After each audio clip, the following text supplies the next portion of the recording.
આજે આપણે બનાવવાના છીએ કઢી। તો જોતા તો તમને એવું લાગતું હશે કે આપણે લીલી મેથીની કઢી બનાવી છે, પણ આ લીલી મેથીની કઢી નથી, આ તાકાતથી ભરપૂર કઢી છે, જે મોરિંગાથી કઢી બનાવી છે આપણે આજે।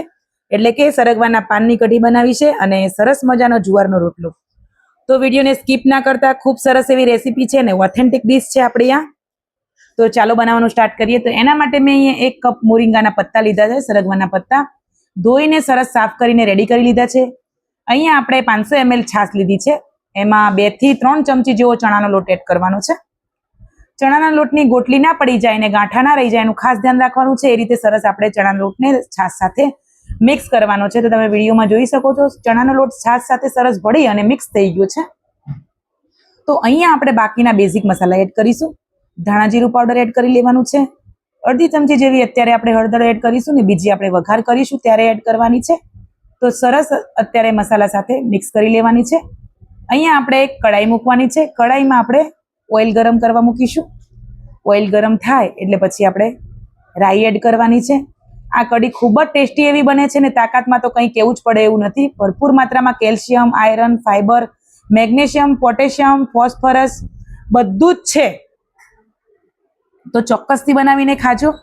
તો અહીંયા આપણે ઓઇલ ગરમ થયું પછી રાઈ એડ કરી છે, જીરું, મેથી દાણા, 2 લાલ સૂકા મરચાં એડ કર્યા છે, મીઠા લીમડાના પાન અને હિંગ પણ એડ કરી લીધી છે આપણે। અહીંયા આદુ, મરચાં અને લસણની પેસ્ટ એડ કરી છે। 1 થી 2 મિનિટ ધીમા ગેસે આને સરસ આપણે શેકવાનું છે અને પાકવા દેવાનું છે। તો અહીંયા 1 કપ મોરિંગાના પાન લીધા હતા, ધોઈને સરસ સાફ કરીને રેડી કરેલા, એ પણ એડ કરી દેવાના છે અને સરસ આપણે 1 થી 2 મિનિટ એને શેકવાના છે, વધારે નહીં। તો સરસ મજાના 1 થી 2 મિનિટ થઈ જાય પછી આપણે અડધી ચમચી જેવી હળદર અત્યારે એડ કરીશું, અડધી આપણે છાશમાં એડ કરી છે। વઘારમાં હળદર એડ કરવાથી કલર ખૂબ જ સરસ આવે છે, એકવાર ચોક્કસથી ટ્રાય કરજો। અહીંયા આપણે મરચું પાવડર એડ કરીશું, તમે તમારા ટેસ્ટ પ્રમાણે મસાલા અહીંયા એડ કરી શકો છો, જે પ્રમાણે તમારા ઘરમાં ખવાતું હોય એ પ્રમાણે।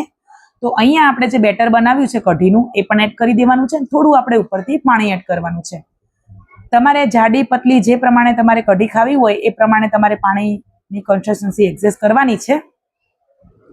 જનરલી આપણે રોટલા સાથે બનાવતા હોય ત્યારે આપણે જાડી જ કઢી રાખતા હોઈએ છીએ, પણ જો તમે જે પ્રમાણે તમને પસંદ હોય એ પ્રમાણે તમે રાખી શકો છો। તો કઢી આપણી ઉકળે છે ત્યાં સુધી આપણે એક રોટલો બનાવીને રેડી કરી લઈએ। અહીંયા તો મેં અહીંયા આજે જુવારના રોટલો બનાવવાની છું, તમે બાજરીનો પણ બનાવી શકો છો। તો થોડું થોડું પાણી એડ કરીને ટેસ્ટ પ્રમાણે મીઠું એડ કરીને સરસ આપણે લોટ બાંધવાનો છે। લોટ સરસ બંધાઈ જાય એટલે આપણે હાથમાં લઈને આવી રીતે થેપવાનું છે। જે લોકોને રોટલા ના આવડતા હોય જુવારના, તો જો રોટલી શીખવી હોય તો કમેન્ટ કરીને ચોક્કસથી કહેજો કે જુવારના લોટની રોટલી કેવી રીતે બનાવવાની। તો જુઓ બાજુમાં આપણી કઢી ઉકળી ગઈ છે, તો હવે આપણે મીઠું એડ કરવાનું છે। હંમેશા માટે કઢીમાં 1-2 ઉભરા આવી જાય પછી જ મીઠું એડ કરવાનું, જેથી આ કરવાથી તમારી ક્યારેય કઢી ફાટશે નહીં। તો તમે જુઓ મેં રોટલો પણ બનાવીને રેડી કરી લીધો છે। તો કઢીને પણ વચ્ચે વચ્ચે આપણે મિક્સ કરતા રહીશું, જેથી કરીને કઢી પણ ટેસ્ટમાં બેસ્ટ બને। કઢીને જેટલી આપણે હલાવીને મિક્સ કરીએ એટલી કઢી સરસ બને છે।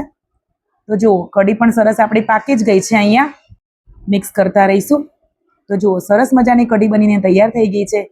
આપણે મોરિંગાથી કઢી બનાવીએ ને તો કોઈ પણ ટેસ્ટ ફરતો નથી અને એકદમ સુપર ટેસ્ટી બને છે।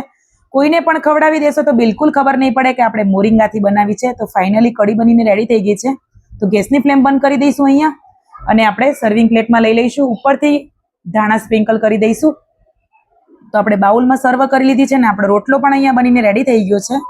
તો અહીંયા આપણે ઘી એડ કરી દઈશું। રોટલા સાથે ઘી ખાવું જ જોઈએ, ખૂબ જ હેલ્ધી છે। તો ફાઇનલી મસ્ત મજાની આપણી મોરિંગા પત્તાની કઢી અને મસ્ત મજાનો જુવારનો રોટલો। તો ફ્રેન્ડ્સ, વિડીયો પસંદ આવ્યો હોય તો વિડીયોને લાઇક કરજો, જો ચેનલ ઉપર નવા હોય તો ચેનલને સબસ્ક્રાઇબ કરજો, શેર પણ કરી દેજો। બીજી પણ મેં કઢીની અને રોટલાની રેસીપી શેર કરી છે, ચેનલ ઉપર જઈને જોઈ શકો છો। મળીશું એક નવી રેસીપી નેક્સ્ટ વિડીયોમાં। જય શ્રી કૃષ્ણ।